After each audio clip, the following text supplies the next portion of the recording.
me poupe. Eu sou a Cauana, sou da 91, infelizmente estou no último ano na Albertina, que fica na Vargem Grande, em Florianópolis, uma das melhores escolas da cidade. A Batalha de Ideias é o encontro entre alunos e professores para discutir e fazer alguma atividade para se contrair. E o que estamos fazendo neste momento vai ser uma entrevista com o Fábio e a gente vai falar sobre um pouco do meio ambiente. Agora eu vou falar um poema. O nome do poema é Arco e Flecha. Do arco que empurra a flecha, quero a força que a dispara. Da flecha que penetra o alvo, quero a mira que o acerta. Do alvo mirado, quero o que faz o desejado. Do desejo que busca o alvo, quero o amor por razão. Sendo assim não terei arma, só assim não farei a guerra, e assim fará sentido meu passar por esta terra. Sou o arco, sou a flecha, sou todo em metades, sou a parte que se mesclam nos propósitos e nas vontades. Sou o arco por primeiro, sou a flecha por segundo, sou a flecha por primeiro, sou o arco por segundo. Buscai o melhor de mim, e terás o melhor de mim. Darei o melhor de mim, onde precisar o mundo. Nessa segunda live da Batalha de Ideias, organizada por nós jovens e pela parceria dos professores, temos um convidado muito especial, o ex-deputado Fábio Feldman. Ele foi eleito deputado federal por 3 mandatos consecutivos e participou como deputado constituinte na elaboração da Constituição de 1988. Se orgulha de ser o responsável pela elaboração do capítulo sobre o meio ambiente que faz parte hoje da nossa Constituição. Em 2000, criou um Fórum Brasileiro de Mudança Climática. Também fundou a ONG de SOS Mata Atlântica, de qual foi o primeiro presidente. Seja bem-vindo, Fábio, para falar sobre a situação das alterações climáticas no Brasil, no planeta e o que está acontecendo na COP26. A palavra é sua. Bom, queria agradecer a oportunidade de estar conversando com vocês e estou aqui para ouvir o que vocês estão achando dessas discussões. Quer dizer, eu acho que no poema da Marina foi dito que vou dar o melhor de mim. Eu acho que o grande desafio hoje desse tema de mudança do clima é de você atuar imediatamente para impedir que se estabeleça, instale o caos climático no mundo, no planeta, e acho que é uma responsabilidade de todos nós, mas especialmente da geração de vocês. Por que eu estou falando da geração de vocês? Porque nós que estamos vivos agora, quer dizer, nós somos a primeira geração a viver o chamado aquecimento global. Quer dizer, se fala em mudança do clima há certo tempo, mas hoje há muito pouca dúvida de que o aquecimento global é provocado pela humanidade, basicamente pelo uso de combustível fóssil. Quer dizer, quando nós vamos no posto de gasolina e usamos gasolina, andamos de ônibus que é movido a diesel, nós estamos usando combustível fóssil, que é o grande problema do aquecimento global. Quer dizer, nós temos, enfim, que abrir mão do combustível fóssil. Mas, infelizmente, o Brasil tem sido um país com muita responsabilidade no chamado aquecimento global, em função do desmatamento e das queimadas da Amazônia e do cerrado, basicamente, da Amazônia. Então, quer dizer, nós tivemos uma reunião da ONU, que, aliás, a principal diferença dessa reunião em Glasgow das outras é a presença dos jovens.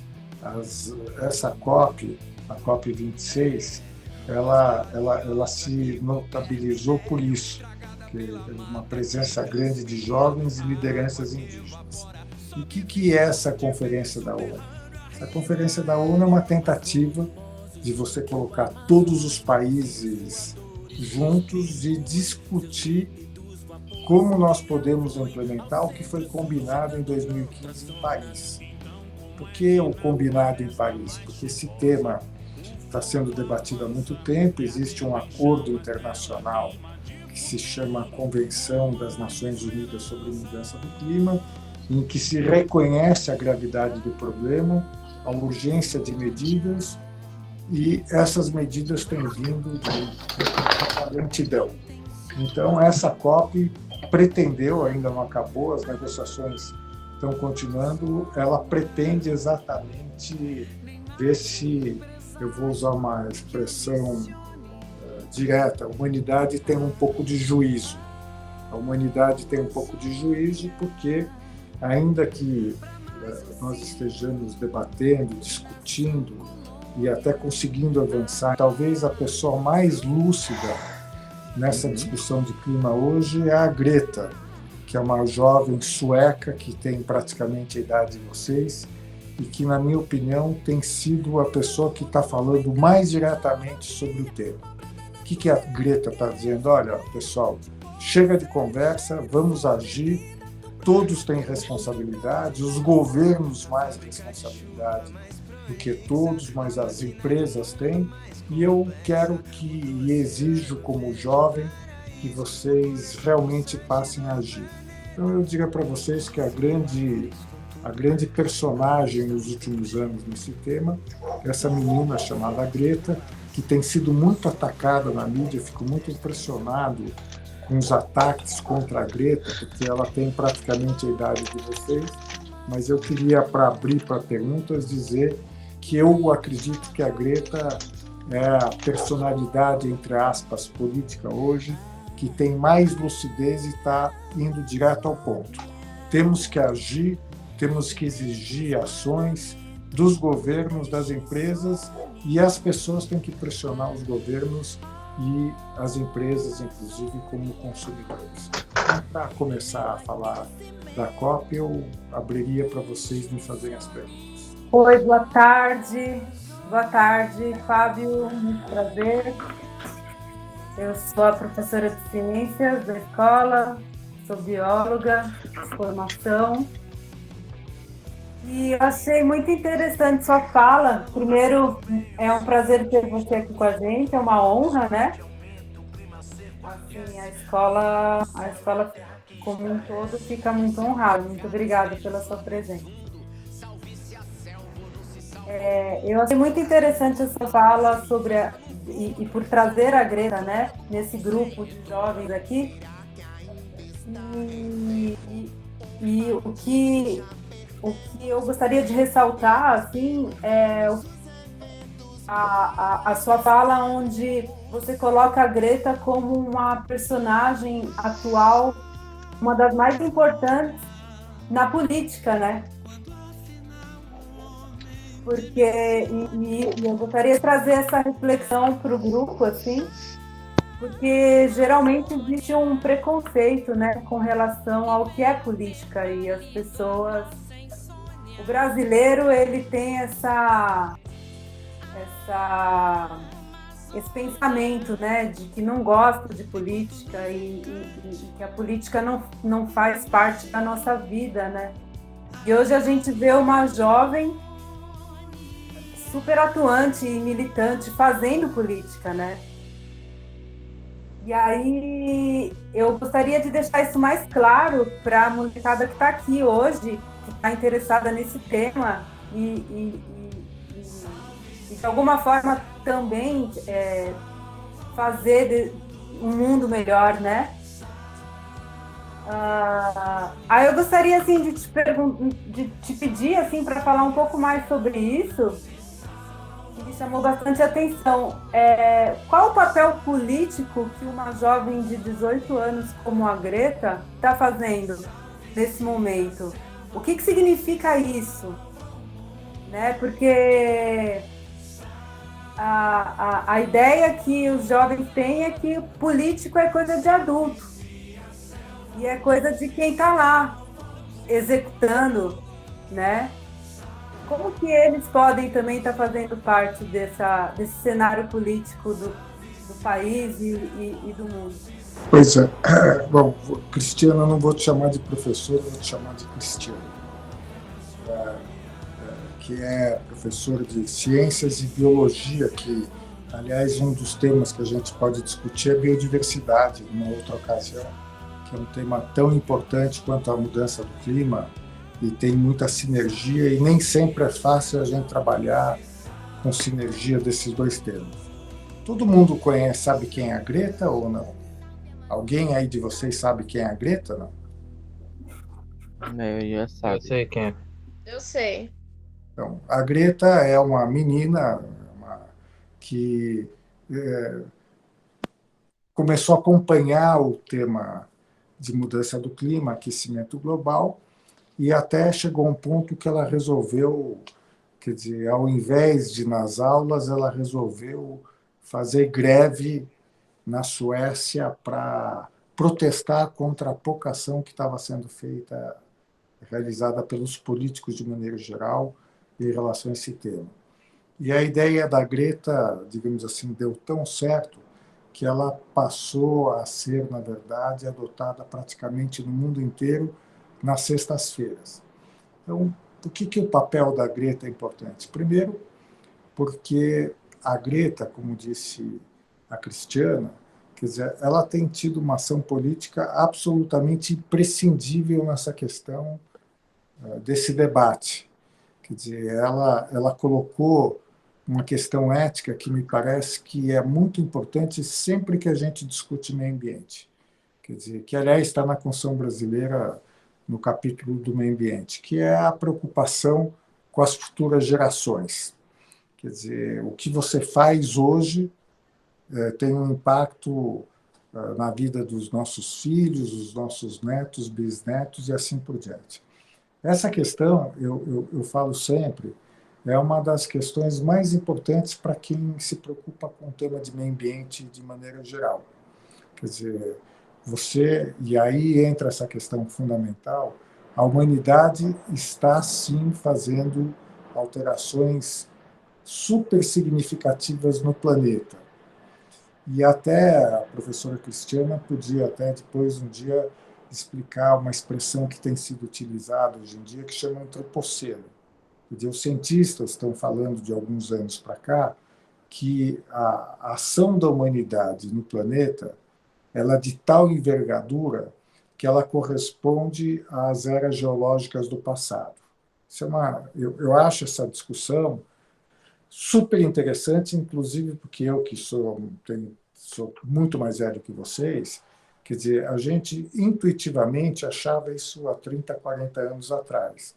O que a gente pensava intuitivamente? Não é possível que, com uma ação tão sistemática, tão brutal, quer dizer, não haja uma alteração em escala global e no espaço de tempo muito curto. O que diferencia o antropoceno, que é antropos é homem, antropoceno é era do homem, é que é uma mudança num período de tempo muito pequeno. Quer dizer, se fala desde a Revolução Industrial, mas os estudos mais recentes colocam que a aceleração do antropoceno se deu a partir da Segunda Guerra Mundial, ou seja, de 1945.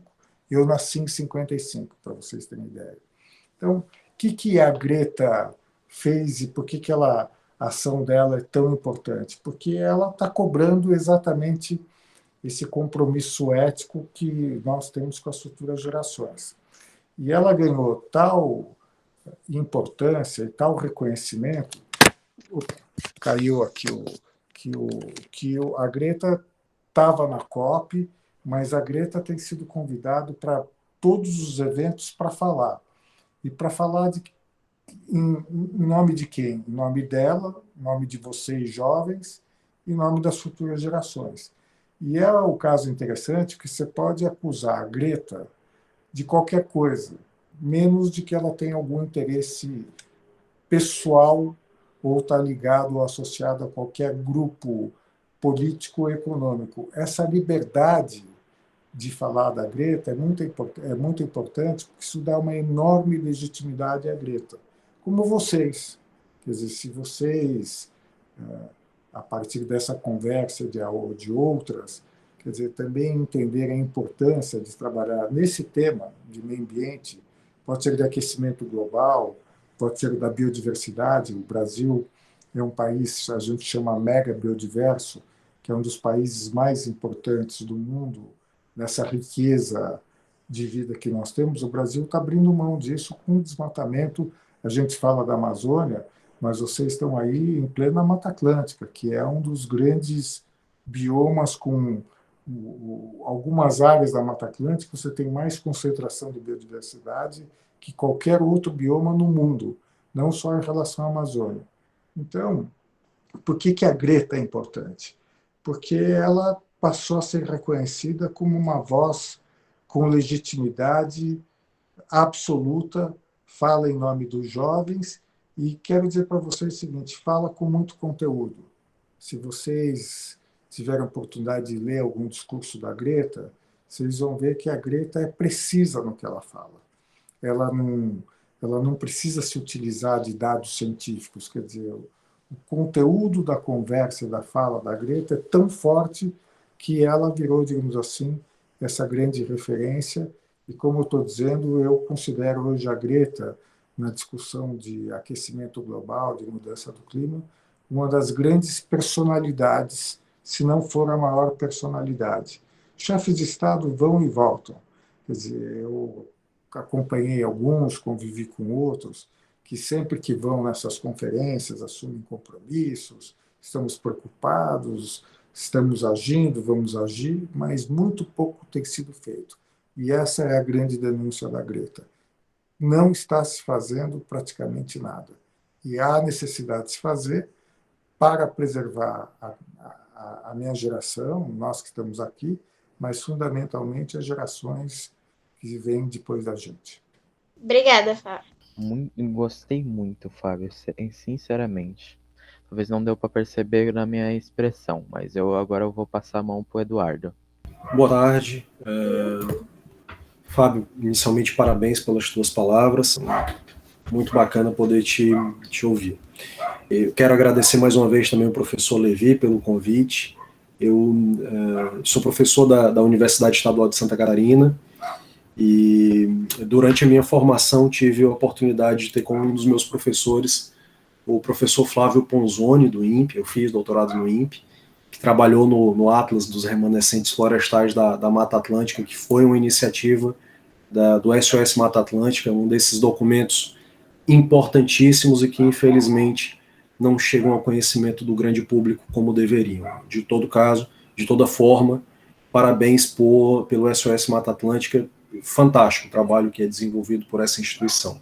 Como docente na área de impactos ambientais, as últimas publicações que mostram os nossos impactos sobre os ambientes deixam de maneira inequívoca a ação dos contaminantes plásticos sobre o nosso cotidiano. Eu posso dar, inclusive, alguns exemplos. Nos últimos trabalhos que a gente tem feito aqui mesmo no litoral de Santa Catarina, não é incomum encontrar fragmentos plásticos no trato digestório de várias espécies de peixes que têm interesse comercial. Lembrando que essa contaminação por plástico, hoje, comprovadamente, podem fomentar até 5 tipos distintos de câncer. Então, o nosso impacto sobre o meio ambiente volta de maneira direta para o nosso cotidiano. Então, esse é um ponto. O outro, que é a minha pergunta, Fábio, é o seguinte. Dentre as várias tentativas em se dar encaminhamentos em relação à redução dos nossos impactos no planeta, um dos que teve maior impacto na mídia foi o Acordo de Paris. E, ao que tudo indica, muito provavelmente o nosso país não irá atingir as metas que foram delegadas pelo Acordo de Paris. Ao que tudo indica, obviamente, quero estar equivocado. Na prática, como é que você enxerga a médio e longo prazo como se darão as políticas de sanções econômicas em relação a quem não cumprir esses prazos? Porque uma das formas de você forçar as pessoas a se adequarem é mexendo no bolso. Então, essa é uma primeira pergunta. Como é que essas sanções, na sua concepção, elas se darão no médio e no longo prazo, considerando que, inclusive, grande parte dos poluidores são países que são players importantes no mercado internacional? E a segunda pergunta é, como é que você enxerga hoje o investimento do Brasil em tecnologias limpas? Muito obrigado. Eduardo, primeiro, por falar do plasticeno, até é interessante, porque Hoje saiu uma entrevista minha na revista da GB, que chama 22, sobre o ESG, essa Environmental Social Governance. Então, hoje, quer dizer, está na moda, todas as empresas adotam compromissos. E eu, pessoalmente, eu acho importante isso, mas eu acho necessário, mas não suficiente. Mas por que eu me lembrei, Eduardo, do que você falou? Porque eu acho que a gente tem que cobrar do setor empresarial, na verdade, atitudes mais firmes em relação aos impactos que estão sendo produzidos. E um dos exemplos que eu dei vai na linha do que você falou, que é a responsabilidade da indústria têxtil em relação aos nanoplásticos. Quer dizer, pouca gente sabe, mas as roupas que nós usamos hoje, ela contém uma grande quantidade de plástico, não sei se vocês sabem. E ontem, nos jornais, eu não sei se foi ontem ou foi hoje, que saiu na primeira página aqui do Estadão, mas saiu no Globo, que é uma foto no deserto de Atacama de lixo de roupa. Vocês chegaram a ver isso? Então, se não viram, foi ontem. E eu citei o caso da indústria têxtil, porque, quer dizer, você quando fala, enfim, do plástico, e hoje o plástico nos oceanos, como o Eduardo colocou, é um tema super importante, as Nações Unidas até estão discutindo um potencial acordo internacional sobre isso, mas imagine, quer dizer, e a gente, quando pensa o plástico, a gente pensa na embalagem. Nenhum de nós imagina que o plástico eventualmente está na roupa que nós estamos usando, e no descarte dessa roupa significa, quer dizer, se não for adequado, quer dizer, contaminação de plástico, como o Eduardo colocou, e mais do que isso, dependendo da temperatura da água que você usa em máquina de lavar roupa, você lança mais plástico ou menos plástico. Pouca gente sabe disso, né, Eduardo? Porque são assuntos que não são triviais e são conhecidos recentemente. Então, quer dizer, isso mostra como nós devemos agir e, enfim, como nós temos que cobrar e cobrar de quem o que tem que ser feito. Eu acho que os governos têm muita responsabilidade, mas acho que o setor empresarial tem e nós, como consumidores, também, tanto para exercer a nossa cidadania em relação aos governos, quanto a nossa cidadania como consumidores. Eu estou vendo aqui uma camiseta muito bonita do professor Ricardo, que disse que quando eu for que ele vai me convidar para Florianópolis e vai me emprestar para que eu possa passear pela ilha. Eu gostei, mas eu vou querer saber se o material utilizado contém o que contém de micro e nanoplásticos. Em relação ao que você falou, Eduardo, é a grande discussão que está ocorrendo em relação aos países emissores de gás de efeito estufa. Quer dizer, o Acordo de Paris foi assinado em 2015, praticamente todos os países do mundo, e ele tem um artigo que se espera se consiga regulamentar agora em Glasgow, até esse momento que a gente está conversando, havia uma discussão em curso. O grande desafio agora é você precificar o carbono e, com isso, você inibir ou caminhar para as chamadas economias de baixo carbono. Quer dizer, economia de baixo carbono, na realidade, é emitir menos carbono. Quer dizer, como que os países, na verdade, vão atuar em relação a isso?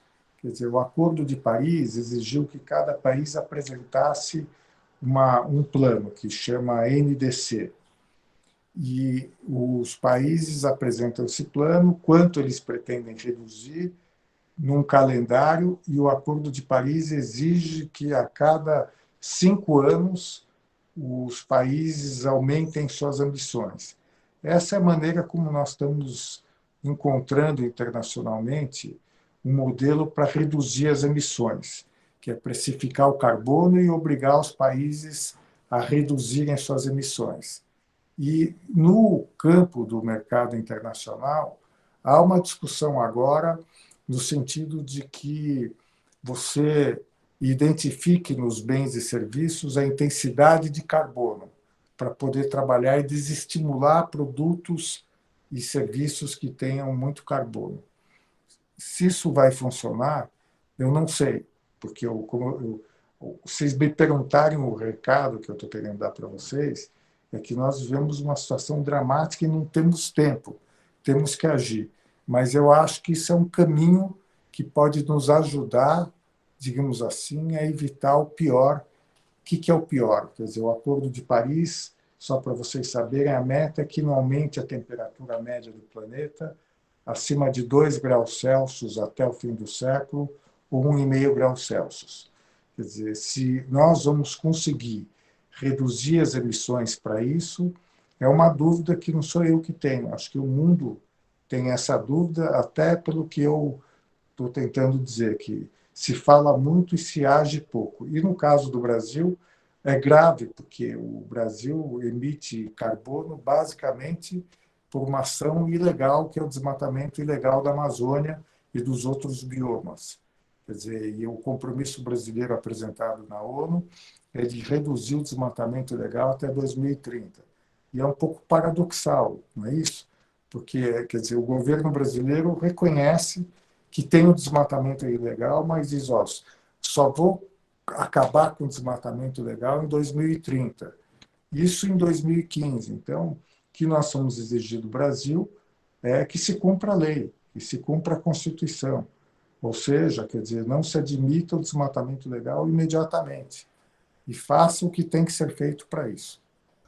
Bem, agora vamos partir para as perguntas. Bom, senhor Fábio, qual é a situação dos biomas e da biodiversidade e das florestas no mundo? Olha, deixa eu até aproveitar para dizer o seguinte. Você tem hoje 2 temas que são interdependentes, mas que são internacionalmente tratados através de convenções diferentes. Você tem a Convenção do Clima, que é a que a gente está falando, e você tem a Convenção da Biodiversidade. E, como eu estou tentando sintetizar, a situação do clima do planeta é extremamente preocupante e perigosa. E a situação da biodiversidade também. Quer dizer, todos os relatórios científicos que têm sido produzidos recentemente mostram que nós estamos, na verdade, num processo, entre aspas, que se chama erosão da biodiversidade, ou seja, a perda da biodiversidade. E como é que se dá essa perda da biodiversidade? Como vocês falaram, pela perda dos habitats, quer dizer, a humanidade está destruindo os habitats naturais, quer dizer, o Brasil, nós temos aí alguns biomas muito ameaçados, o da Amazônia eu já falei, o do Cerrado também muito ameaçado. Vocês devem ter visto um bioma que, infelizmente, estava na mídia nos últimos 2 anos, que é o Pantanal, muito ameaçado também. O outro bioma, que é a Caatinga, que é o único bioma que é só brasileiro, porque a gente, o Pantanal, a Amazônia e outros, a própria Mata Atlântica, a gente, na verdade, partilha esses biomas com outros países. Então, a situação da biodiversidade é muito dramática e haveria uma convenção, uma COP de biodiversidade presencial o ano passado. Uma parte foi realizada agora, faz 3 semanas atrás, virtualmente, e ela vai se realizar na China no ano que vem presencialmente. E aí está se estabelecendo algumas metas no sentido de aumentar o percentual de áreas protegidas no planeta, se garantir, quer dizer, ações que impeçam a fragmentação dos habitats e a preservação, enfim, da biodiversidade, que é uma palavra, digamos assim, sofisticada para se falar da vida no planeta. Então, a situação da biodiversidade é tão dramática quanto a situação do clima no planeta. Muito obrigado, Fábio. Eu queria saber qual a situação do Brasil em relação às alterações climáticas. Olha, como eu disse, o Brasil, quer dizer, quando a gente trabalha em clima, a gente trabalha em 2 linhas complementares. Uma linha chama mitigação. Mitigação é o seguinte: reduzir a emissão de gás de efeito estufa na atmosfera. Quer dizer, E aí o Brasil não está bem, porque, como eu disse, o Brasil é um dos principais países emissores de gás de efeito estufa do planeta, não pela queima do combustível fóssil, como é o caso da China, dos Estados Unidos, da Índia, mas pelo desmatamento. E tem outra abordagem muito importante em relação ao aquecimento global, mudança do clima, que a gente chama de adaptação. O que é adaptação? Quer dizer, hoje tem pouca dúvida de que nós estamos vivendo o aquecimento global. O aquecimento global tem vários impactos. Um dos impactos que nós estamos discutindo muito agora é o impacto do aquecimento global no ciclo hidrológico. O que é isso? São as secas prolongadas que nós estamos vivendo no Brasil. E na região que vocês vivem, que é a região da Mata Atlântica, a Mata Atlântica é uma floresta que tem muita chuva, e a Mata Atlântica, ela existe perto da Serra do Mar, ela cobre a Serra do Mar. Não é? E um dos impactos da mudança do clima são chuvas muito intensas, espaço de tempo muito curto, ou seja, temporais em que chove em 12 horas, o equivalente ao mês. Aliás, eu sempre digo isso, quando vocês virem cobertura de mídia, especialmente televisão, sobre enchentes e inundações, normalmente o repórter vai dizer isso: olha, estou aqui na cidade tal e ocorreu uma grande enchente porque houve uma chuva muito intensa e o volume de precipitação, de chuva, nesses últimos 3 dias equivale ao que normalmente, historicamente, seria de 1 ou 2 meses. Então, quer dizer, no campo de adaptação, o Brasil está começando a trabalhar. O que é adaptação? Quer dizer, estudar como que a mudança do clima pode alterar o ciclo hidrológico, secas muito prolongadas ou chuvas muito intensas. Um tema que envolve vocês é o tema da elevação do nível do mar. Quer dizer, o mar está se elevando em algumas áreas. No Brasil, provavelmente, a cidade mais afetada será Recife. Então, nós estamos trabalhando no Brasil no tema de adaptação, mas eu diria para vocês que a ficha ainda não caiu como deveria. Quer dizer, nós temos que nos preparar para as mudanças do clima, para os desastres naturais e os impactos econômicos da mudança do clima. O impacto econômico por exemplo, chove pouco, então as hidrelétricas produzem menos energia, e isso dá um impacto muito grande na economia. Então, mitigação, reduzir gás de efeito estufa, e a adaptação é preparar a sociedade para enfrentar o aquecimento global. Eduardo. Fábio, você está em São Paulo, não é isso? Me diz uma coisa, a cidade de São Paulo ela foi pioneira na criação de uma Secretaria Executiva de Mudanças Climáticas, né?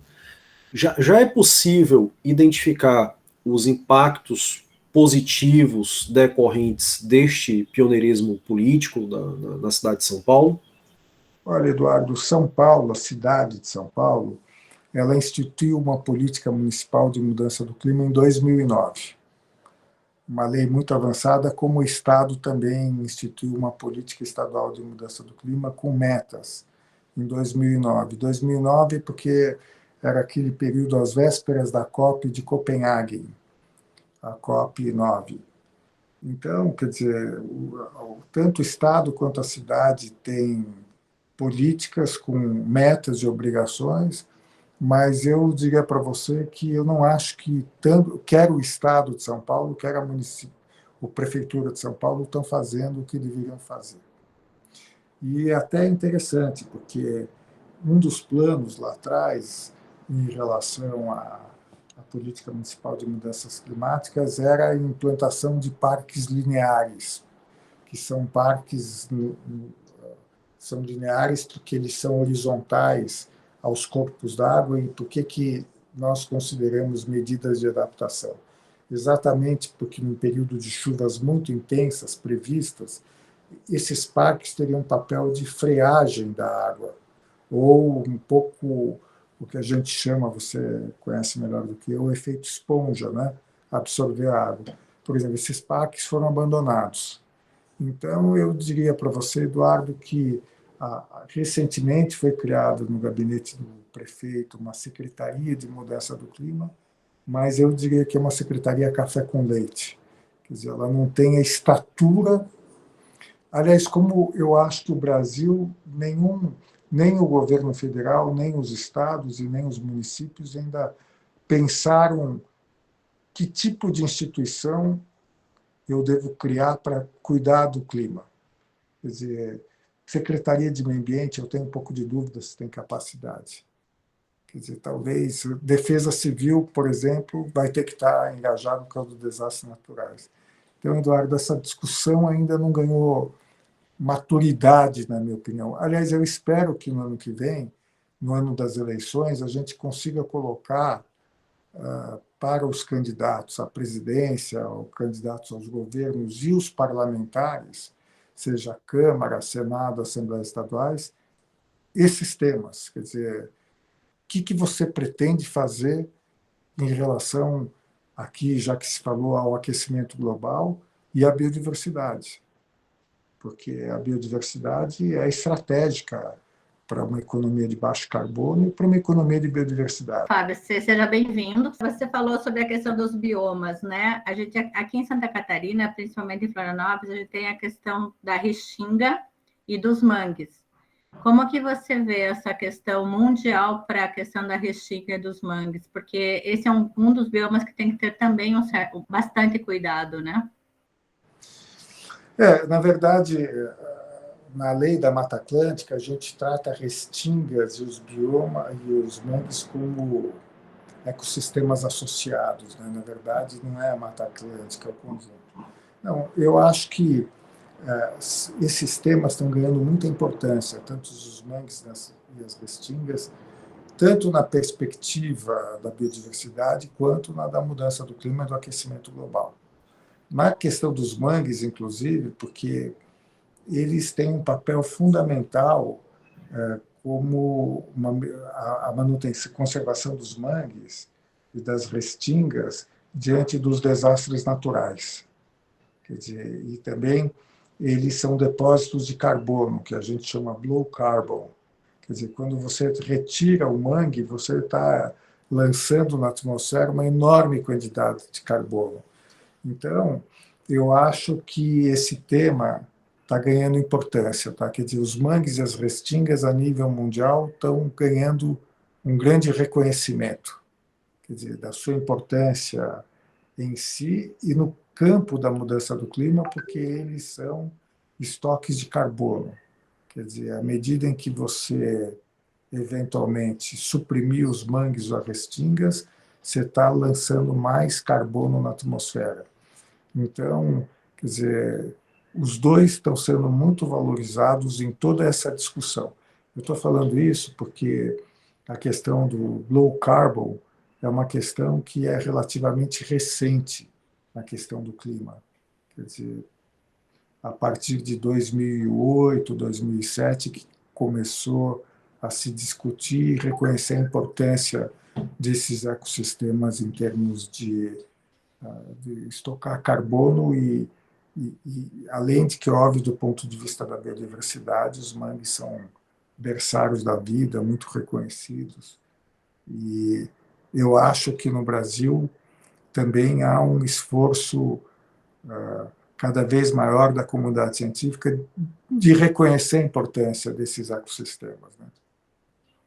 Eu participei, há 2 anos atrás, da tentativa de aprovar uma lei do mar, que está travada na Câmara dos Deputados, mas a ideia nessa lei do mar seria exatamente a de você preservar a costa e o mar e os oceanos.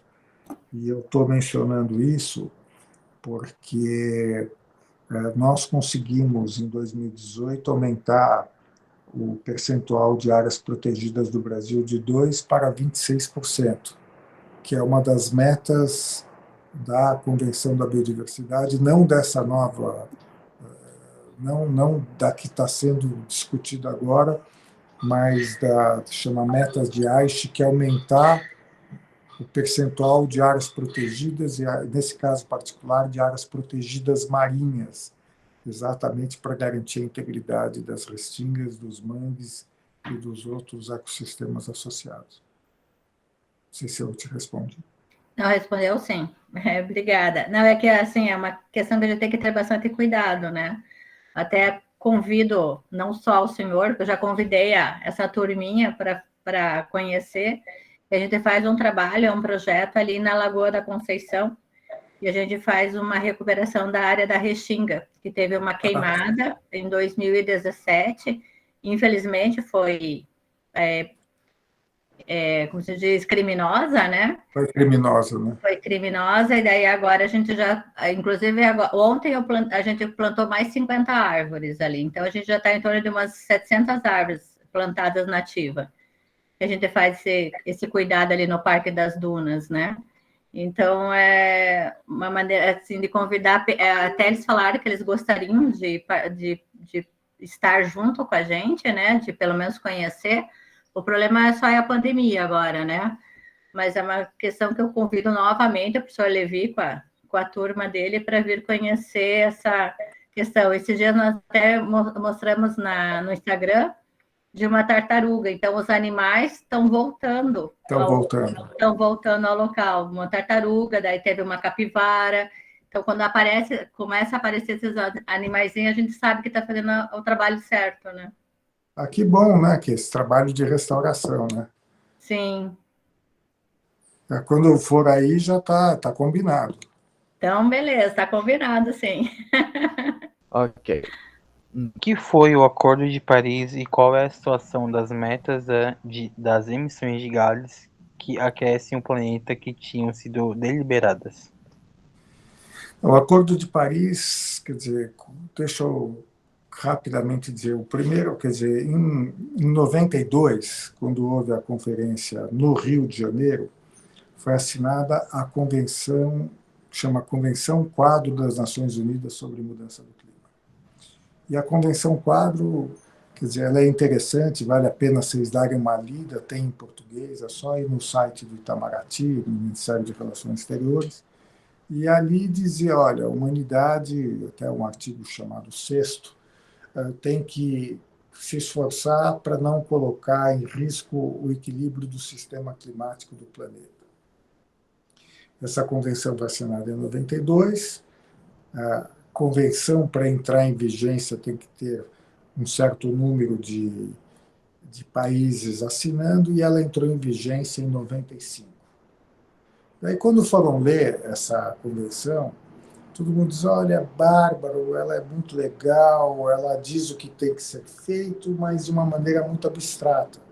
Precisamos fixar metas quantitativas e estabelecer um calendário. Então, ela foi assinada em 92, entrou em vigência em 94. Em 97, houve a primeira tentativa de você criar metas e um calendário no que se chamava Protocolo de Quioto. Só que o Protocolo de Quioto, para vocês terem ideia, ele fixava metas em 97 para a redução de gás de efeito estufa, começava apenas pelos países industrializados. Por uma razão, eles começaram a lançar carbono na atmosfera antes, com a Revolução Industrial, e não tinham metas para países como a China, Brasil, Índia e outros. Então, quer dizer, o Protocolo de Quioto, metas insuficientes e envolvendo apenas uma parte dos emissores. Daí houve uma mudança e se resolveu, na verdade, fazer um acordo que criasse obrigações para todos os países, quer dizer, não só os industrializados, mas outros países, inclusive, nesse caso, a China, porque a China, em 97, quando foi discutido o Protocolo de Quioto, ninguém sabia que a China seria o país com mais emissão de gás de efeito estufa no planeta. A China, há alguns anos, ultrapassou os Estados Unidos, que é segundo lugar. O Brasil sempre esteve entre os 7 maiores emissores por causa do desmatamento da Amazônia. Então, em 2015, teve o Acordo de Paris, que diz basicamente o seguinte, todos os países têm que se comprometer a reduzir os gases de efeito estufa, todos, não só os industrializados todos, e os países têm que se comprometer, quer dizer, a reduzir com uma meta global que é não admitir o aumento da temperatura média do planeta em 2 graus Celsius ou 1,5 graus Celsius.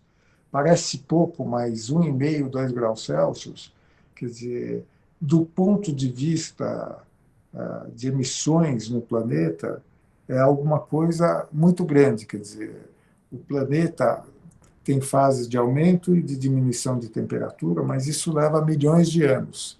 E a humanidade, como eu falei para vocês no começo, ela tem mudado, quer dizer, a temperatura do planeta num espaço de tempo de 150, 200 anos, e muita gente, como eu falei, acha que essa mudança se deu basicamente a partir de 1945, com a industrialização após a Segunda Guerra. Então, o que é o Acordo de Paris? É uma obrigação de todos os países de reduzirem as suas emissões e, na verdade, garantirem que o aumento da temperatura média do planeta não ultrapasse 2 graus Celsius. Tem muita gente que acha que já é impossível se manter os 2 graus Celsius pelo volume de carbono que a humanidade lançou nos últimos 200 anos. É uma parte da comunidade científica que diz, olha, já não é mais possível. Tem outros que acham que é possível sim e que nós devemos reduzir as emissões. Mas só para vocês saberem, quer dizer, foi lançado um documento agora em Glasgow com todas as obrigações dos países. E juntando isso, o que eles estão se comprometendo a reduzir de emissões faz com que o aumento da temperatura do planeta seja no mínimo 2,3 graus Celsius. Ou seja, não atinge o compromisso do Acordo de Paris. O que é esta reunião de Glasgow? É a tentativa de resolver aquilo que eu falei, que é a precificação do carbono, quer dizer, quando emitir carbono tem que associar um valor a ser pago, e a segunda questão é do financiamento. Quer dizer, os países que... Não é exatamente o caso do Brasil, mas países muito pobres precisam de ajuda internacional para tomar essas medidas. E é um tema que toda a COP é discutido, e essa COP também, até esse momento, não se chegou a nenhum acordo. Obrigado, Fábio. E o que você acha? Você acha que ainda dá para cumprir esse acordo? Olha, eu acho que dá. Eu acho que dá. Quer dizer, a minha impressão é que a ficha não caiu em que sentido? Quer dizer, dá para cumprir, mas aí você tem que fazer um esforço radical. O grande esforço que você tem que fazer é abrir mão do petróleo, do combustível fóssil. Então, vamos transportar essa discussão para o Brasil. O Brasil, alguns anos atrás, descobriu grande quantidade de petróleo no chamado pré-sal. E se eu quantificar economicamente, as reservas de petróleo do Brasil no pré-sal são muito significativas. Então, quer dizer, o grande problema é que os países não querem abrir mão do combustível fóssil. E é o caso do Brasil. É como chegar no Brasil e dizer, olha, turma, sinto muito, o Brasil tem muito petróleo, mas não pode mais explorar esse petróleo porque ele contribui para o aquecimento global e, com isso, nós não vamos cumprir a meta do Acordo de Paris. Então, acho que até aqui, quer dizer, o que eu acho da COP? Eu acho que a COP foi interessante, como eu disse para vocês, foi interessante porque teve uma participação de jovens. A participação na COP é importante, que pressiona os governos.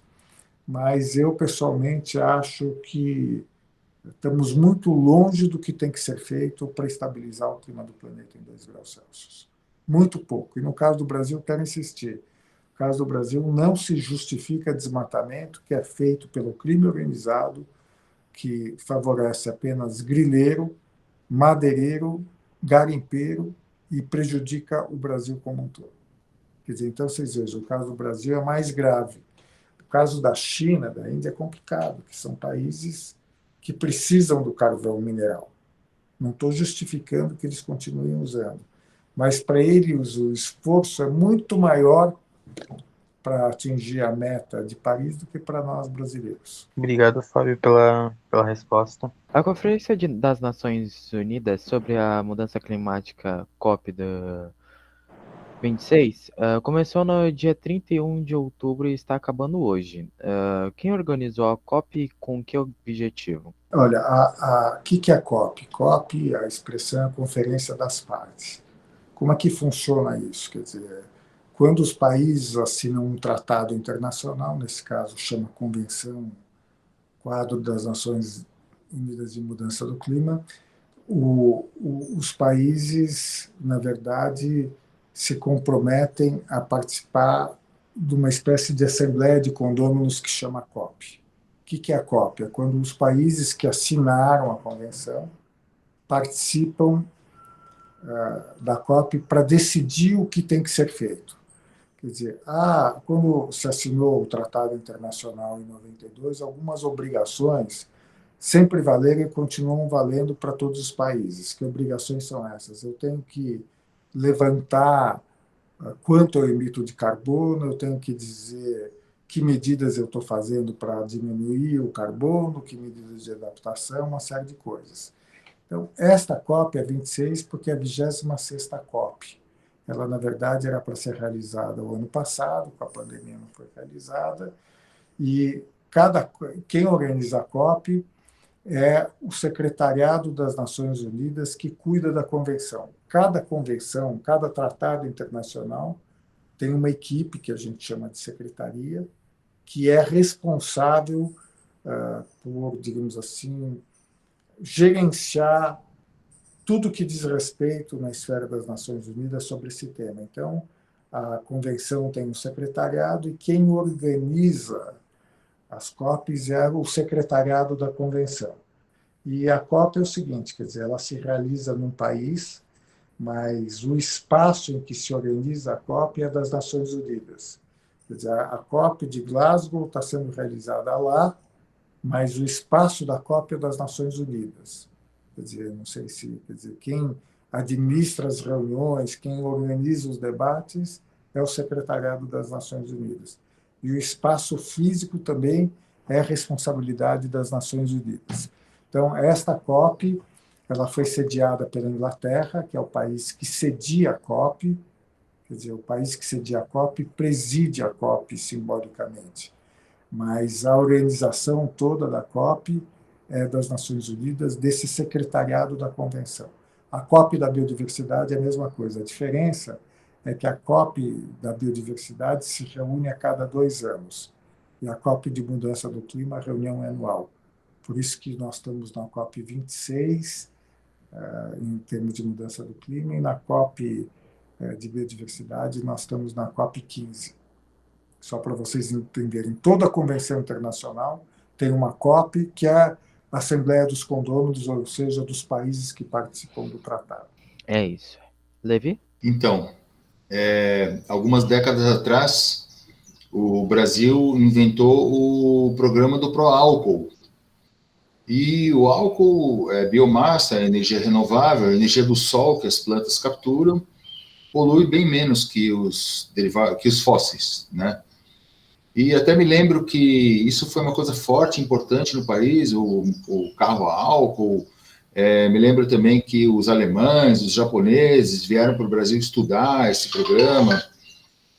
E então minha pergunta é, que forças, se foi o setor do petróleo, né, que limitou o desenvolvimento desse programa, fez com que hoje o álcool fosse caríssimo e quase ninguém usa, e quais são as perspectivas de resgatar isso?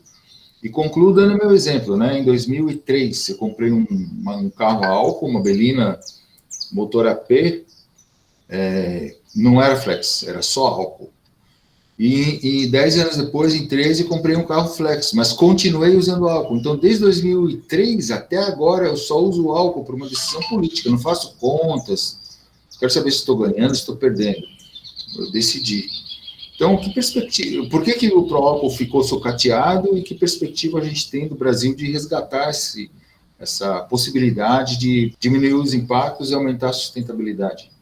Olha, eu acho que o problema do pró-álcool é a nossa dificuldade em continuidade de políticas públicas e governamentais. Você falou muito bem, quer dizer, o Brasil foi pioneiro no álcool, né? Quer dizer, o Brasil, inclusive, inventou o flex, mas por falta de continuidade, quer dizer, o pró-álcool tem altos e baixos.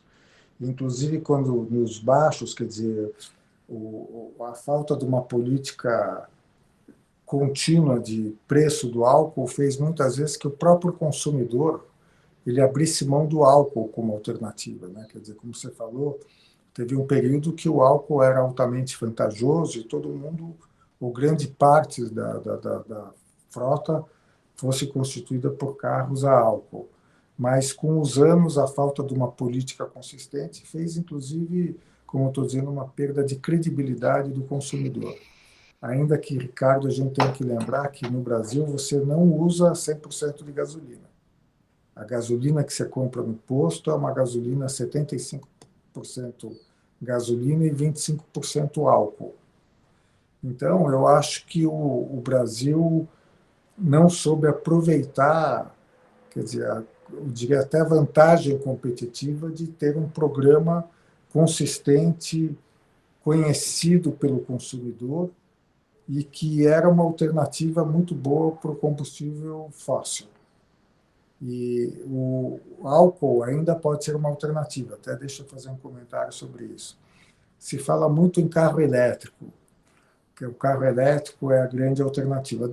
Quando a gente pensa em carro elétrico, o que vocês têm que pensar? Eu compro um carro elétrico e ponho na tomada para carregar o carro elétrico. Depende qual é a fonte de energia dessa tomada para saber se, na verdade, é vantajoso ou não para o clima.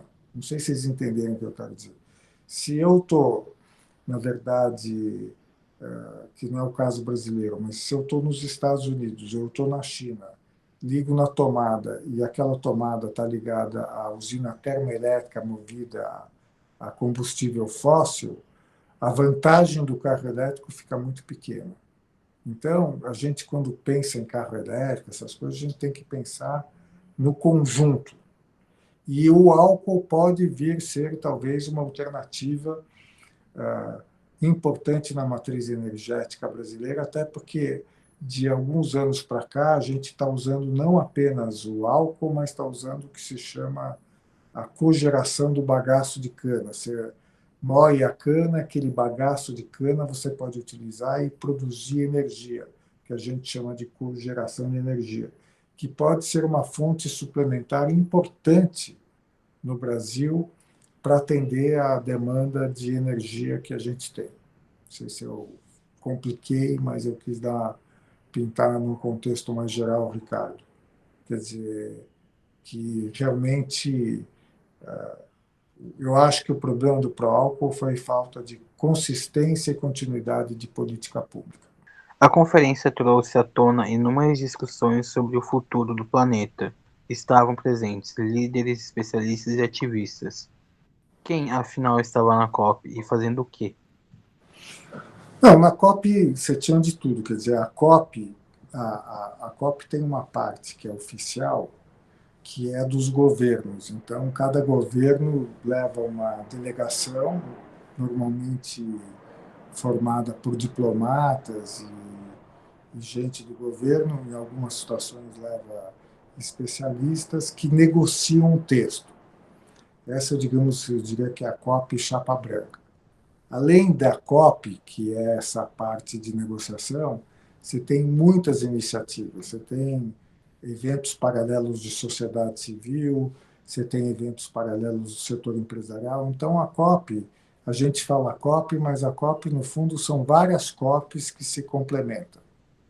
Quer dizer, então, tem a COP da negociação, tem a COP da sociedade civil, tem a COP do setor empresarial e tem o pessoal da sociedade civil, como das ONGs, e gente que vai assistir e se mobiliza através de manifestações durante a COP para pressionar os governos a serem mais ambiciosos.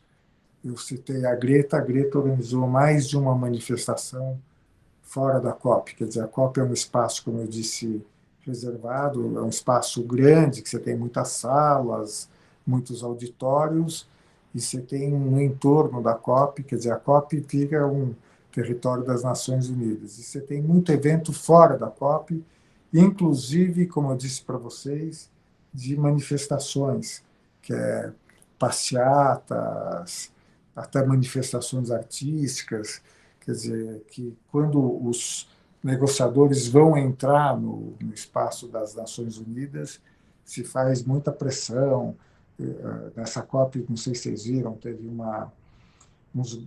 umas pessoas que vestiram caricaturas de todos os chefes de Estado, do Biden, do Trump, de todos eles, do Putin e tal, e todos eles foram algemados e como sinal de que eles vão ser presos por não agirem no tema da mudança do clima.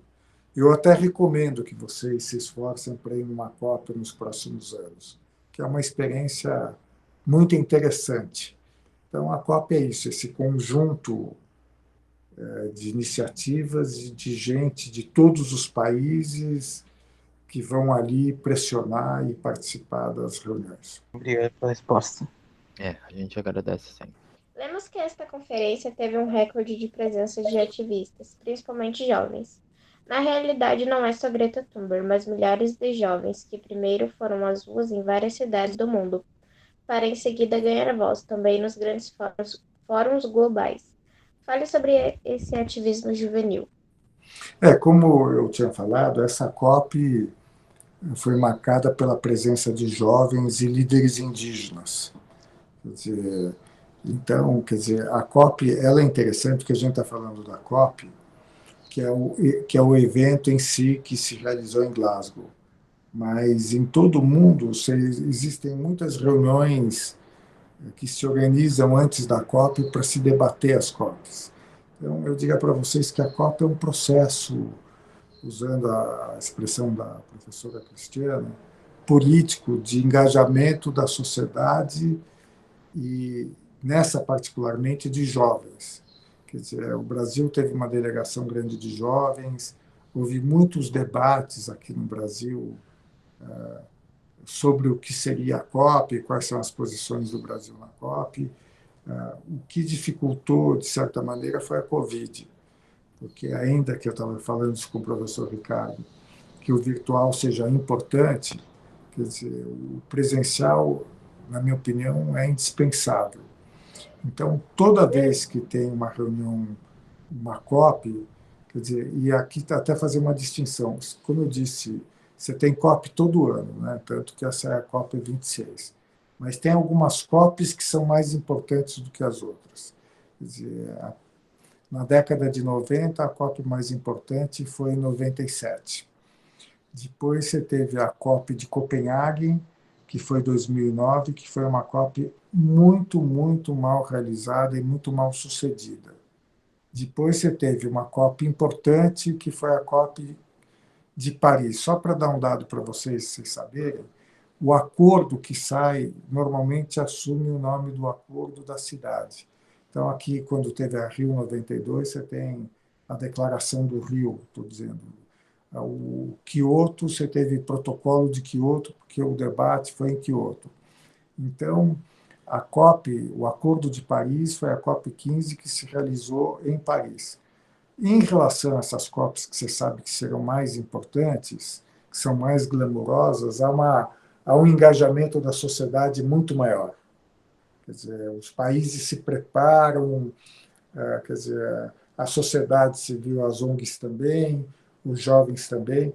Por exemplo, o ano que vem a COP vai ser no Cairo. Eu acho que não será uma COP muito importante, porque acho que Glasgow, como eu disse para vocês, é uma COP singularmente importante. Agora, provavelmente, a COP importante será, nós estamos em 2021, vai ser 2025, 2026.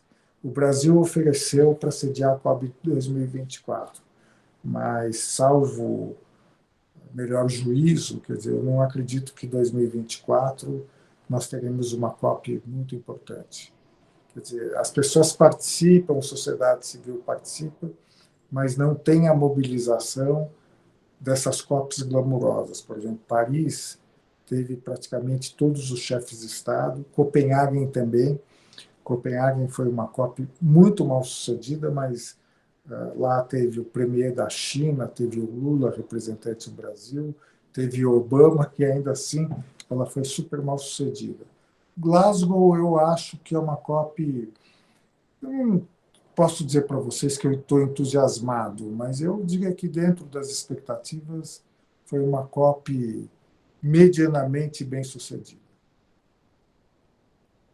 Ok. Antes de eu passar a palavra para a Tawane, eu vou ver as perguntas do chat, que é a pergunta do Marcelo e da Cristiane. Eu vou começar pelo Marcelo. Fábio, como combater o consumo do petróleo? Como brigar com as empresas mais ricas do planeta? Como convencer as pessoas a consumirem menos? Olha, essa é uma pergunta que eu não tenho resposta. Vamos começar pelo final. Consumir menos. Consumir menos é uma mudança cultural, de você compreender que o consumo tem um papel na sociedade, mas que o consumo não pode ser o que tem sido nas últimas décadas, quase uma religião. Quer dizer, o que o mais importante é o consumo. Então, eu acho que existe uma discussão de algumas décadas para cá questionando o consumo. Quer dizer, criticando o consumo e propondo alternativas em relação ao consumo. É uma discussão que não é nova, é uma discussão que vem desde a minha geração, mas acho que tem algumas mudanças. E uma dessas mudanças, que eu respondo, inclusive, em relação às empresas, é a política migrar para o consumo. O que é a política migrar para o consumo? É o seguinte, eu vou comprar uma mesa. Daí eu pergunto para o vendedor, ou vou no site, pergunto lá, esta mesa é de madeira certificada? Se ele disser que não, eu vou dizer, bom, desculpa, mas eu vou comprar um outro produto porque eu quero uma mesa de madeira certificada. Qual a exigência que eu estou fazendo em relação à mesa de madeira certificada? Eu quero ter a certeza de que esse produto que eu estou consumindo não contribuiu para o desmatamento do bioma brasileiro, seja a Mata Atlântica, seja a Amazônia, até mesmo o Cerrado. Então, eu acho que tem uma migração positiva para o consumo dessa dimensão política de fazer uma escolha com critérios claros.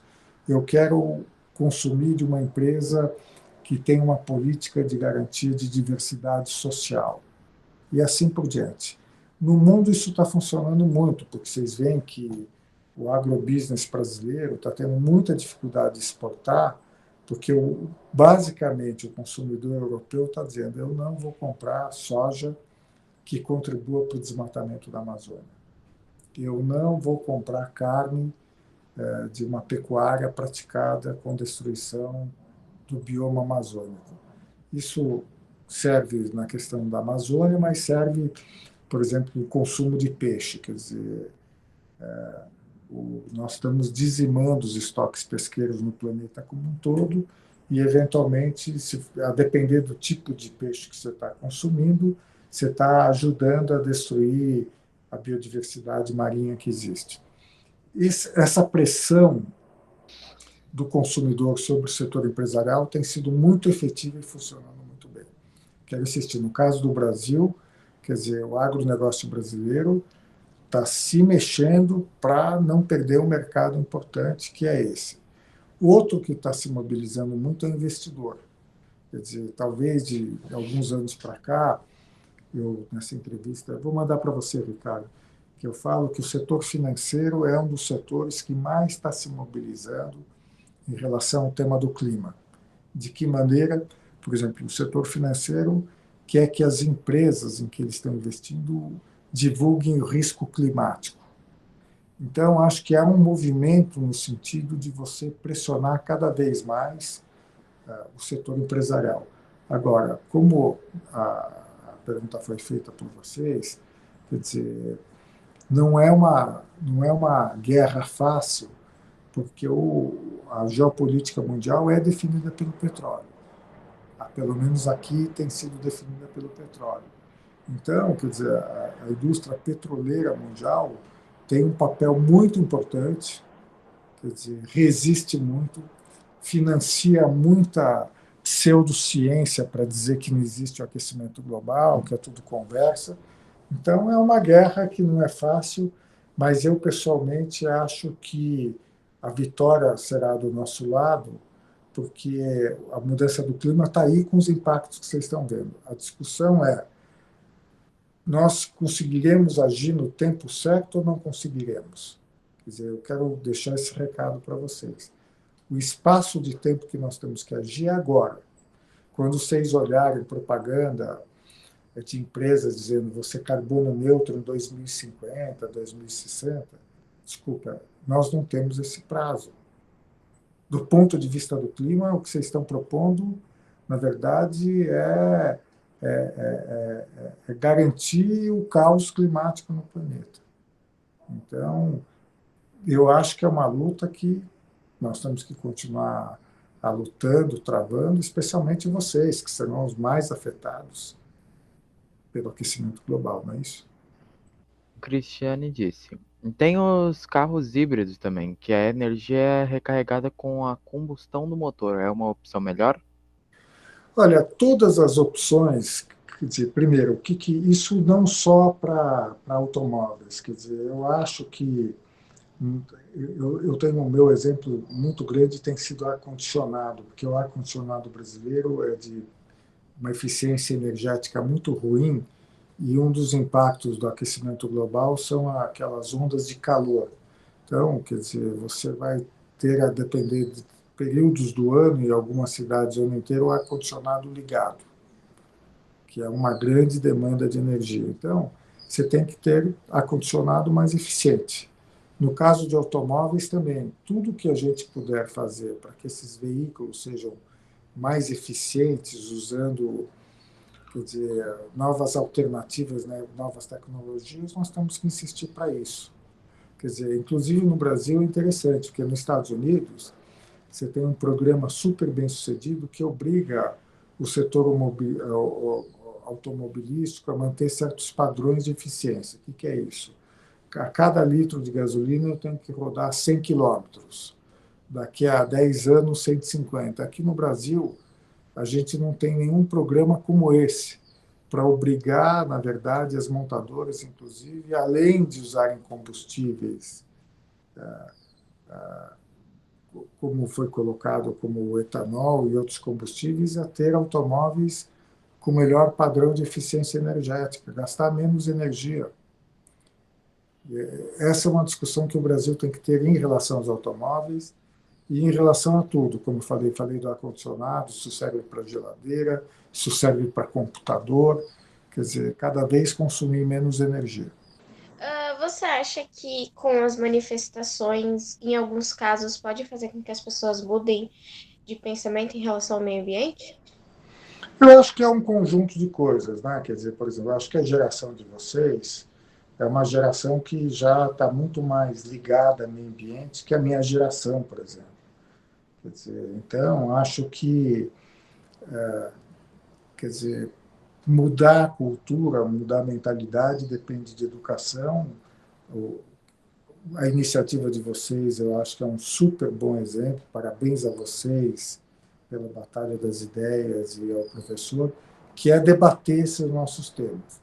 E eu acredito muito em manifestação que externalize o que nós estamos pensando e vivendo. Por exemplo, eu estou aqui em São Paulo, o Ricardo deve conhecer, eu moro em Pinheiros.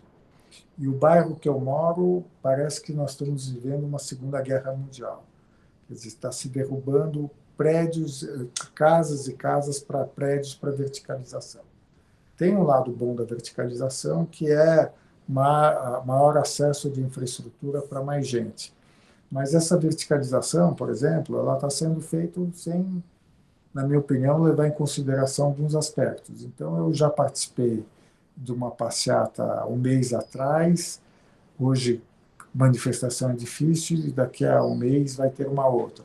Então, eu acho que as manifestações, ir à rua, pressionar, levar cartaz, eu acho que é muito importante, porque ela atrai as pessoas, ela engaja as pessoas, essas manifestações dão sentido existencial às pessoas, e à medida que tem cobertura da mídia, elas, na verdade, sinalizam para os tomadores de decisão que existem alguns temas que têm que ser enfrentados.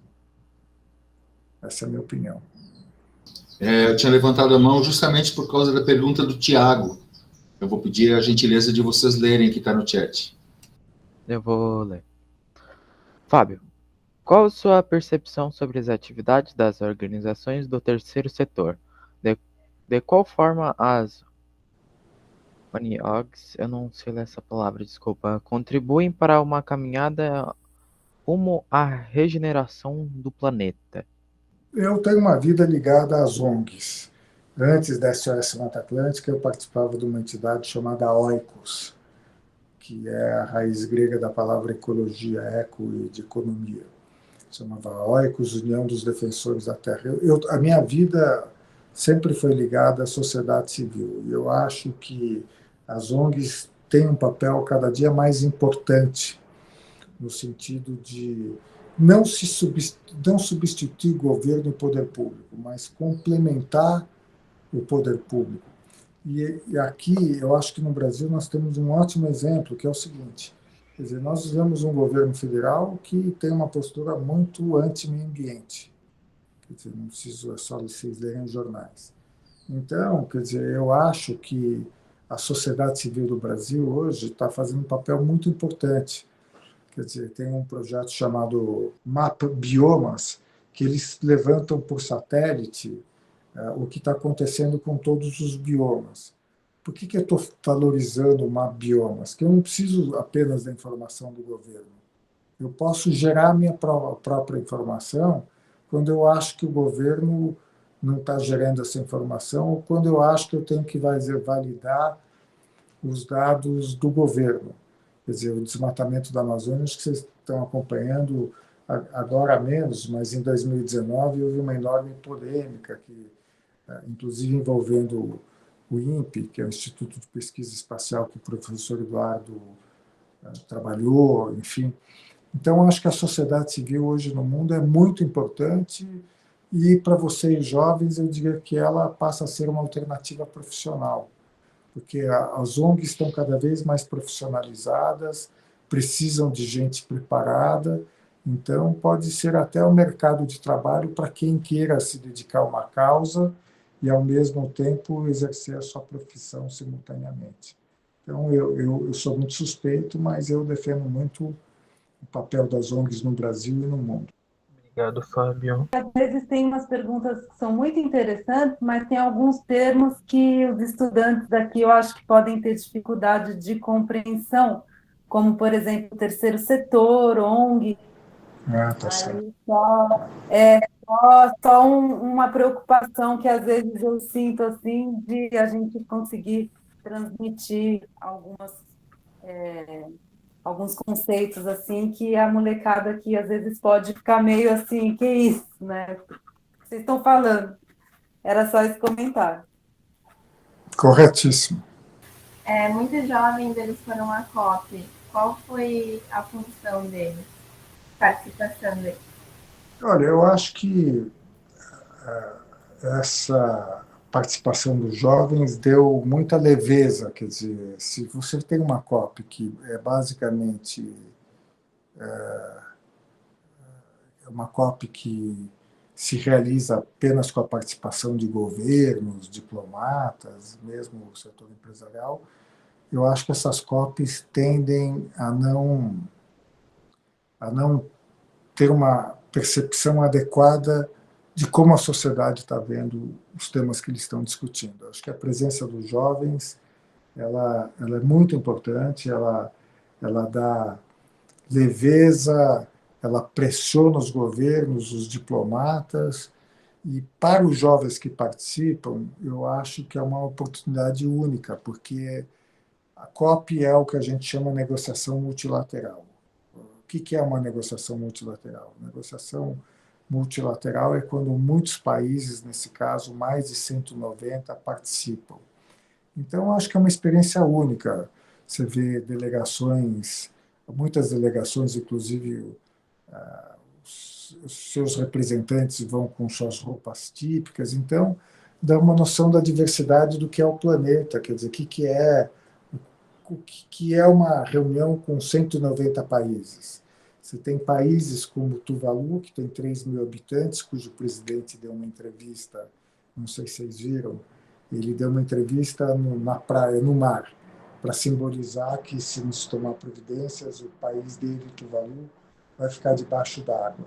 Então, acho que eu acho que devia a gente conversar como é que vocês poderiam ir, talvez, numa próxima COP, porque é uma experiência única e o formato de negociar, de resolver os problemas do mundo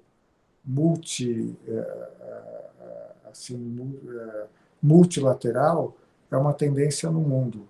Quer dizer, quanto mais o problema envolver todos, mais você vai ter que pôr todos na negociação da solução. E isso é um esforço difícil, complexo, mas é muito desafiador. Então, não é só a mudança do clima, a biodiversidade, os outros grandes temas. O professor Eduardo falou sobre o plasticeno, por exemplo. Hoje está se discutindo a possibilidade de fazer uma convenção sobre plásticos, que será provavelmente uma convenção a ser assinada por muitos países e vai requerer uma negociação multilateral. Então, esse modelo é o único modelo que nós temos para enfrentar problemas como o do clima, biodiversidade, florestas, só para falar na área de meio ambiente. Quer dizer, você tem outros temas, como o direito das crianças, das mulheres, que também tem convenções que foram negociadas com todos os países do mundo. Ok. A Samela, uma jovem indígena ativista amazonense, disse na primeira semana da COP: estamos sofrendo todos os dias com a crise climática e estamos defendendo nossos territórios com as nossas vidas. Tixai Surui. Outro indígena fez o discurso de abertura em inglês. Como está a situação dos indígenas no Brasil hoje e qual a participação deles na COP26? Olha, eu acho que, vamos começar pelo final. Nós tivemos 40 lideranças indígenas na COP e acho que tiveram um papel muito importante e brilhante. Essa menina, Chay, eu conheço o pai dela, Albir Surui, quer dizer, ela fez um discurso forte, quer dizer, comprometido, cobrou medidas e denunciou o drama que nós estamos vivendo aqui no Brasil em relação aos direitos dos indígenas. Há um movimento do governo de reduzir efetivamente, quer dizer, o papel do governo federal em relação aos índios. A Constituição brasileira tem um capítulo especial dedicado aos índios, que é o artigo 231, e acho que nós temos que ser solidários a essas lideranças indígenas, porque, quer dizer, as terras indígenas estão sendo ameaçadas por madeireiros, por garimpeiros. Volta e meia a gente assiste no noticiário denúncia de garimpo na área dos Yanomamis, com a morte, inclusive, de crianças. Então, quer dizer, eu acho que cada vez mais a gente tem que fazer que a Constituição brasileira seja cumprida e que a gente passe a entender a importância dos nossos povos indígenas e o papel que eles exercem em relação à conservação dos nossos biomas e a importância da sua cultura. Então, acho que vivemos um momento muito dramático em relação a isso no Brasil. Quais são os resultados deste encontro da COP? Olha, como eu disse, eu acho que ela não acabou. Eu acho que, pelo que quer dizer, em tese, você fechou a regulamentação do artigo 6º, que, como eu respondi ao professor Eduardo, que é a precificação de carbono. Eu acho que esse era uma lacuna muito importante do Acordo de Paris. Quero lembrar, o Acordo de Paris é 2010. Nós estamos em 2021, 6 anos sem que a gente tivesse conseguido chegar a um acordo. Então, isso foi importante. Menos importante foi o compromisso de alguns países, inclusive o Brasil, de reduzir a emissão de metano na atmosfera. Metano é um gás muito potente do ponto de vista de aquecimento global. O metano equivale a 28 vezes o potencial em relação ao dióxido de carbono. O Brasil assinou esse compromisso, então acho que no caso do metano foi importante que Estados Unidos, Brasil e países que são grandes emissores. O Brasil é grande emissor em função do gado bovino. A vaca, quando arrota, emite metano. Teve uma declaração de florestas que eu achei meio café com leite, e acho que, quer dizer, a continuidade da negociação climática e a própria realização da COP, com a participação de todas essas pessoas, jovens, índios, governos, em si é importante, porque mantém o tema na agenda. Quer dizer, nós tivemos a pandemia, a Covid, e só se falou em Covid nos últimos 2 anos. É óbvio que não tinha como não se falar de Covid. Eu acho que a realização da COP recolocou o tema da mudança do clima na agenda do mundo. Só vocês verem a cobertura que teve no Brasil. Isso em si já teria valido a COP, quer dizer, o tema da mudança do clima ser colocado na agenda do mundo e na agenda dos países, das empresas, das pessoas, como, na minha opinião, um grande desafio da humanidade no século XXI. Essa é a minha opinião, e eu acho que nisso a COP mandou bem. Obrigado, Fábio, pela resposta. Qual é a perspectiva de colaboração entre os países da América do Sul para lidar com as alterações climáticas? Eu acho que a gente tem trabalhado muito pouco com os países, com os nossos países vizinhos em relação ao tema do clima. E eu acho que isso é preocupante, porque, por exemplo, nós não somos os únicos condôminos de alguns biomas, por exemplo. Nós dividimos a Amazônia com outros países. Nós dividimos o Pantanal com outros países, dividimos também, quer dizer, a bacia do Rio Prata com outros países. Então, eu acho que a gente tem que começar a trabalhar mais com esses países, inclusive para entender melhor como funcionam esses biomas e a mudança do clima. No caso da Amazônia, existe um tratado, chama Tratado de Cooperação Amazônica, que foi assinado em 67. E ele, na minha opinião, nunca disse para que veio. Há alguns anos eu defendo que o Tratado de Cooperação Amazônico seja modificado para que ele possa trabalhar basicamente no impacto da mudança do clima na Amazônia. Não só na Amazônia brasileira, em toda a Amazônia. Porque eu acho que isso ajudaria esse conjunto de países a terem estratégias complementares e até, na minha opinião, estimularia uma corrida do bem. Quer dizer, o Brasil agir porque o Peru está agindo, o Peru está agindo porque a Colômbia está agindo, quer dizer, estimular uma competição do bem para que os países se engajem cada vez mais nesses temas, especialmente nesse caso específico do impacto do aquecimento global na Amazônia, como no caso do Pantanal com Bolívia, Paraguai e outros países. É isso, antes de partir para a próxima pergunta. Quais são as mudanças na produção de energia necessárias nesse momento de crise? Eu acho que é você encontrar alternativas para o fóssil, que a gente já tem. Por exemplo, no Brasil hoje, a participação da energia eólica é muito importante, estimular a maior participação do solar, quer dizer, estimular alternativas, quer dizer, tecnologias alternativas e energias que a gente chama de alternativas não são mais alternativas. E também, como eu disse, é muito importante, na minha opinião, trabalhar na perspectiva da demanda, isso é, mais eficiência energética. Quer dizer, fazer o mesmo com menos energia. Eu acho que essa é uma área que a gente tem que se dedicar e que exige tecnologia e mudança de comportamento. Fechou, Fábio? Fechou? Fechou. Então, eu gostaria de passar agora para a Tawane para ela fazerem a avaliação e as considerações finais. Por favor. Quem quiser fazer a avaliação, levanta a mão, por favor, para falar o que gostou e o que precisa melhorar. Já tem uma avaliação aí no chat. Eu vou ler. Parabéns a todos, em especial ao Prof. Levi, por organizar essa turma linda. Gostei de ver os engajamentos de todos. Abraços. Sr. Levi, pode falar. Minha avaliação é muito boa, eu acho que nós atingimos o nosso objetivo.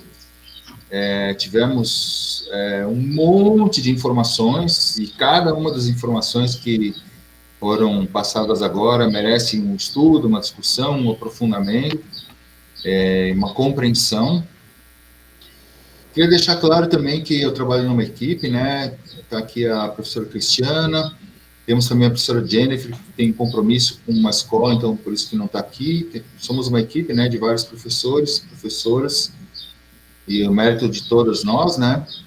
Também quero agradecer a presença dos amigos biólogos. Hoje consegui convidar meus amigos o Tiago, o Marcelo, o pessoal da biologia aí, muito legal, estou muito contente que vieram.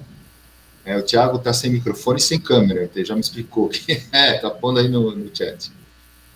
Ele é do RUT, né, que é uma entidade muito interessante, a gente pode falar sobre isso depois. Também agradecer a presença da Julita.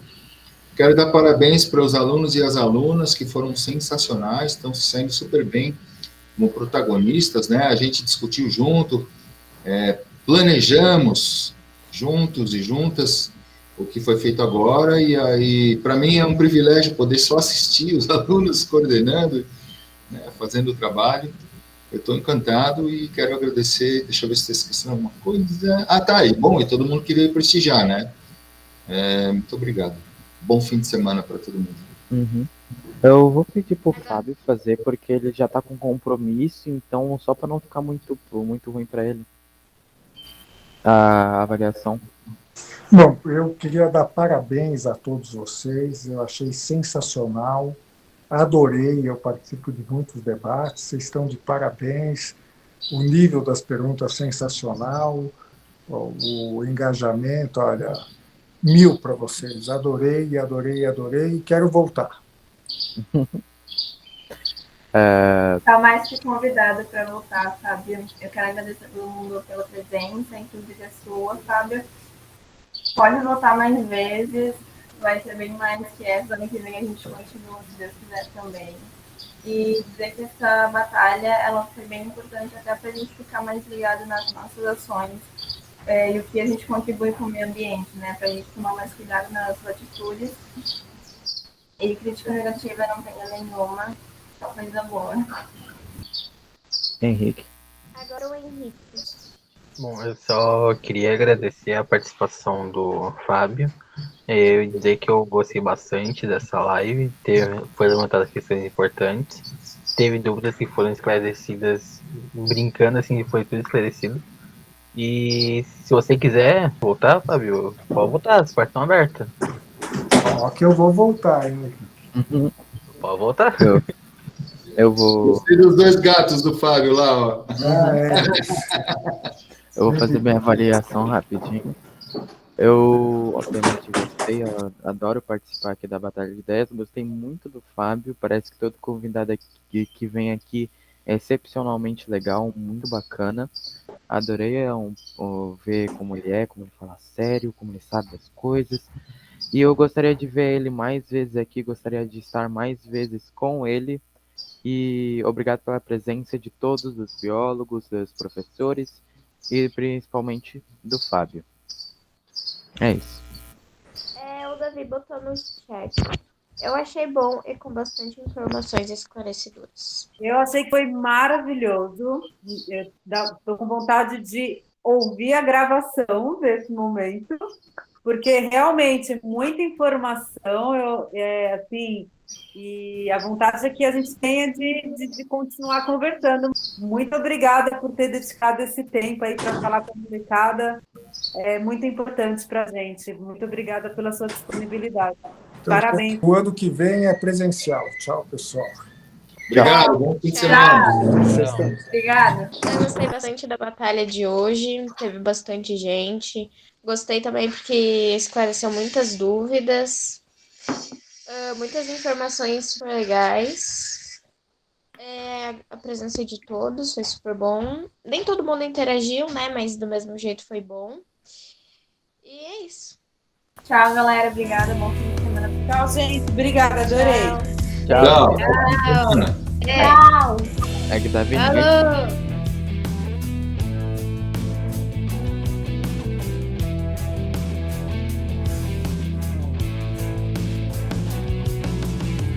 Maior floresta tropical da terra, a toda hora sofre um duro golpe contra trator, corrente, motosserra. A bela flora clama em vão, me poupe. Porém tem uma gente surda e cega para a beleza e o valor da mata.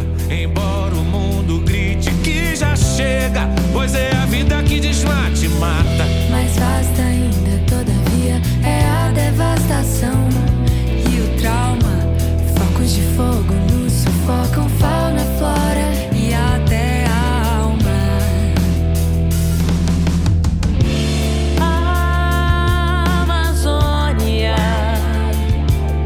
razão de tanta insânia e tanta insônia.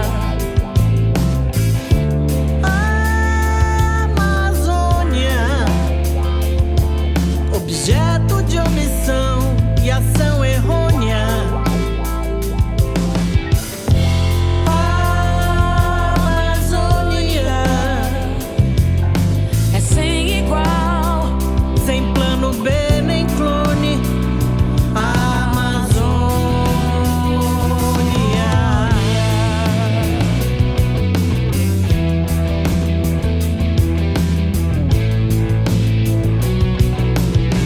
Desmonte pra desmate, desvario, liberam a floresta no Brasil, pro agrobis e pra mineração, pra hidrelétrica, pra exploração, recompensando o crime ambiental, desregulando o clima mundial, negam ciência, incêndio e derrubada, negando vão passando a boiada. Que ignorância, repugnância a cada lance, a cada vídeo. Que grande bioeco, estrogênio, matriz, suicídio. A Amazônia, abaixo desde governo que abandone. A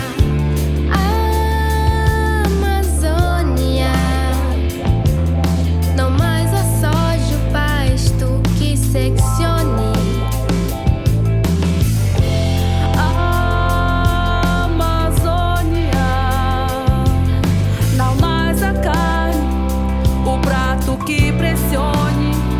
A Amazônia.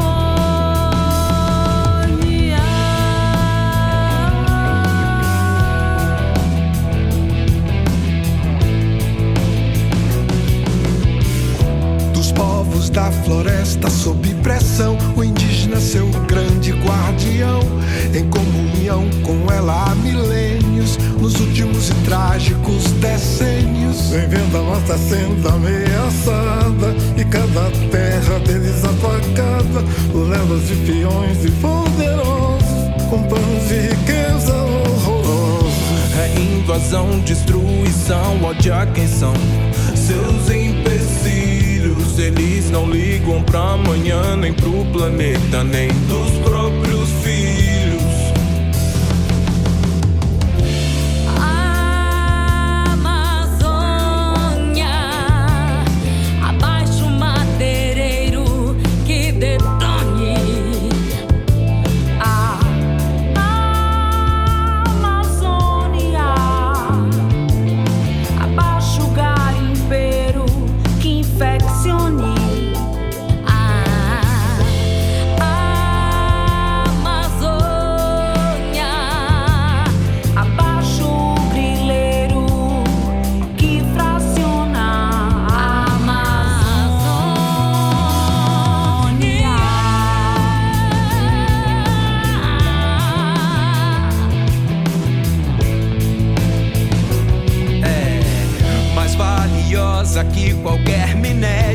tragada pela mata que transpira, a água que evapora, sobe e vira de veio subterrâneo a rio aéreo. Mais volumosos do que o Amazonas, os rios voadores distribuem seus límpidos vapores que afluem ao centro-sul, chegando noutras zonas. Então como é que na floresta mais chuvosa o fogo avança e ardendo em chamas nela queima de futuro uma esperança? A Amazônia, não mais um mandatário que intencione. A Amazônia, nem mais um empresário que ambicione. A Amazônia, pra mais um ciclo de nação colônia. A Amazônia.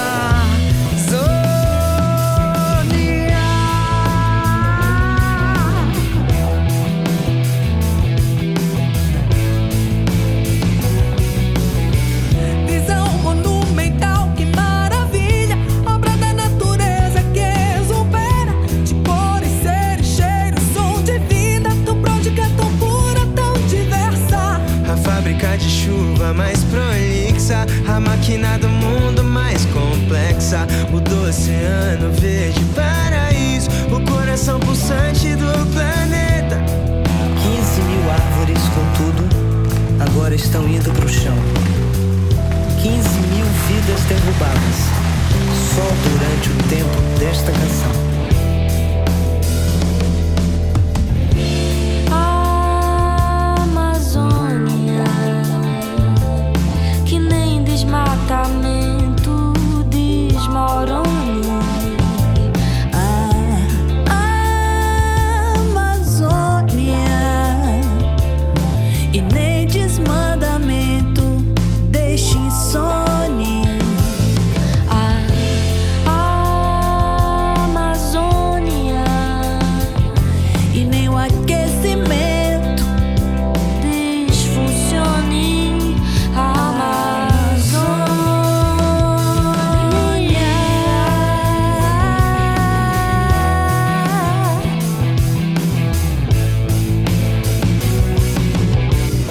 O que o índio viu, previu, falou, também o cientista comprovou. Desmate aumenta, o clima seco aquece, a mata, o céu e a terra que estarrece. Esse é o recado deles lá no fundo. Salve-se a selva ou não se salva o mundo, pra não torná-los um inferno, um forno. Salve a Amazônia do ponto sem retorno. Será que ainda está em tempo?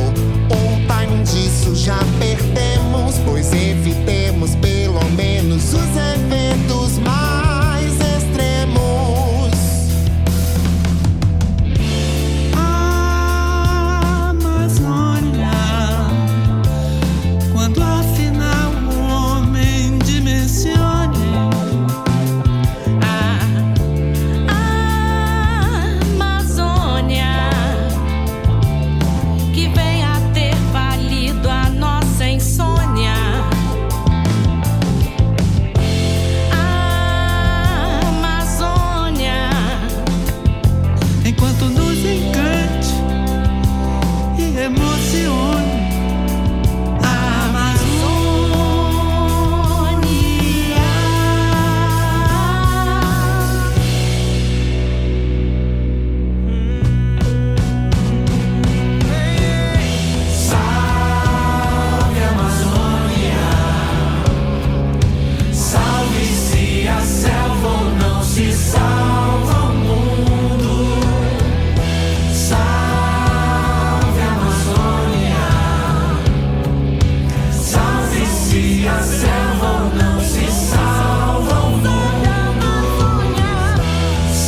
se a selva ou não.